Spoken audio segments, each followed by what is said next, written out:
Assalamualaikum warahmatullahi wabarakatuh.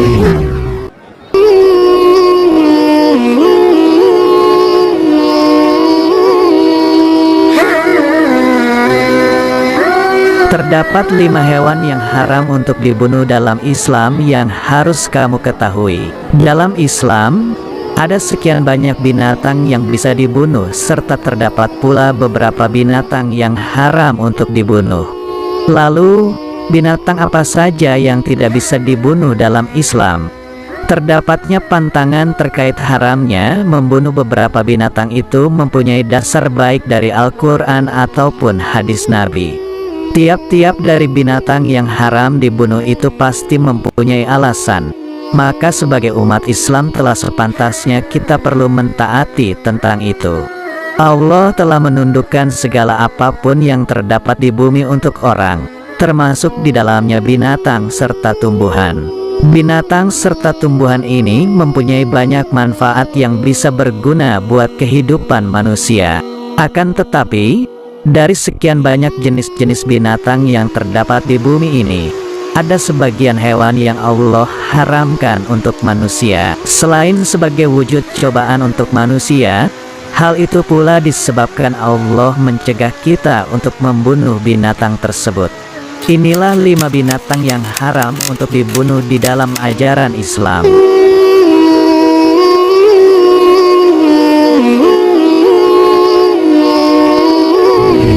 1. Semut. Semut jadi salah satu binatang yang dipercayai selalu bertasbih. Binatang kecil tersebut juga merupakan bala tentara Allah yang terbanyak.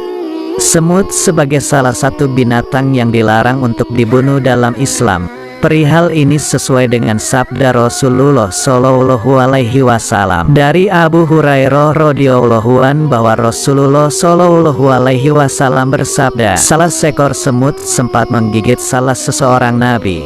Kemudian nabi itu menyuruh untuk mendatangi sarang semut serta membakarnya. Namun Allah kemudian menurunkan wahyu kepadanya, apakah cuma sebab seekor semut menggigitmu lalu kalian membasmi satu umat yang senantiasa bertasbih kepadaku? Hadis riwayat Muslim. Oleh sebab itulah, membunuh semut menjadi sesuatu hal yang terlarang dalam Islam. Maka sekiranya kamu pernah melakukannya, yakni membunuhnya, maka bertaubatlah kepada Allah. Dan apabila terdapat semut di sekitar rumah, lebih baik dibatasi dengan kapur barus atau sejenisnya. Mudah-mudahan semut yang mengganggu di pekarangan rumah kamu pergi dengan izin Allah daripada harus membunuh semut tersebut. 2. Laba-laba. Dalam sejarah kisah Nabi, laba-laba dipandang sebagai binatang juru selamat Rasulullah dikala ia dikejar oleh kalangan Quraisy. Diketahui jika dikala itu, Rasulullah bersembunyi dalam gua dan kalangan kafir Quraisy hampir saja menemukan beliau. Tetapi, berkat terdapatnya sarang laba-laba sehingga kaum kafir Quraisy beranggapan jika di dalam gua itu tidak mungkin terdapat orang di dalamnya. Rasulullah kala itu berada di dalam gua Sur yang ditemani sahabat sejatinya Abu Bakar. Mereka bersembunyi dari banyak orang kafir Quraisy. Orang-orang itu kemudian mendatangi mulut gua guna memastikan apakah betul Nabi Muhammad serta Abu Bakar terdapat di dalamnya. Tetapi apa yang mereka dapati kala sampai di sana? Di mulut terowongan terdapat sarang laba-laba yang masih utuh sempurna, serta di situ mereka pula mendapatkan 2 ekor burung merpati. Maka mereka amat percaya bahwa di dalam tidak ada orang, merujuk pada kisah tersebut. Sehingga Islam memutuskan kalau tindakan membunuh laba-laba menjadi sesuatu perihal yang tidak dimaafkan ataupun diharamkan. Maka dari itu apabila kalian pernah membunuhnya, maka bertaubatlah.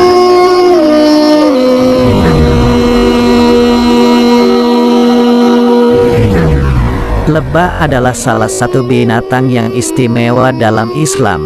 Apalagi secara harfiah julukan lebah digunakan sebagai nama bagi dari salah satu surah dalam Al-Quran, yakni surah An-Nahl. Terselip banyak pelajaran yang dapat dipetik dari kehidupan lebah. Tidak hanya itu, juga dari segi manfaat, lebah yang dikenal sebagai penghasil madu ini sangat mempunyai banyak manfaat untuk kesehatan. Mayoritas ulama mengatakan hukum lebah selevel dengan semut dengan landasan hadis di atas, yaitu pantangan membunuhnya serta pantangan menyantapnya. Namun para ulama menerangkan jika larangan membunuh lebah sebab menghasilkan madu yang bermanfaat untuk manusia.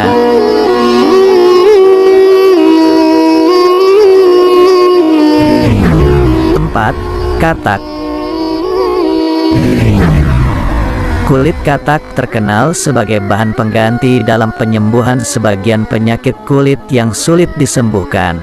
Akan tetapi, Islam melarang pemanfaatan katak bila masih terdapat bahan yang lain yang dapat dipakai sebagai obat. Oleh sebab itu pula lah, hingga dalam hadis dipaparkan bahwa Rasulullah Shallallahu Alaihi Wasallam sempat menyatakan terkait keharaman membunuh katak sebagaimana haramnya menyantap katak.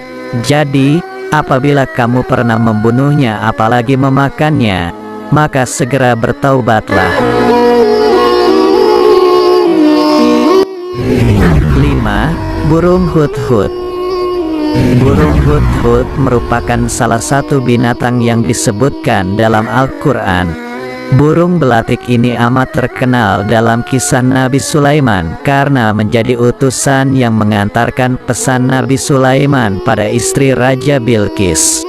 Keistimewaan burung tersebut menyebabkan binatang yang satu ini haram dibunuh sesuai dengan ketentuan Islam. Itulah 5 binatang yang diharamkan untuk dibunuh berlandaskan ketentuan Islam. Wallahu a'lam bishawab. Wassalamualaikum warahmatullahi wabarakatuh.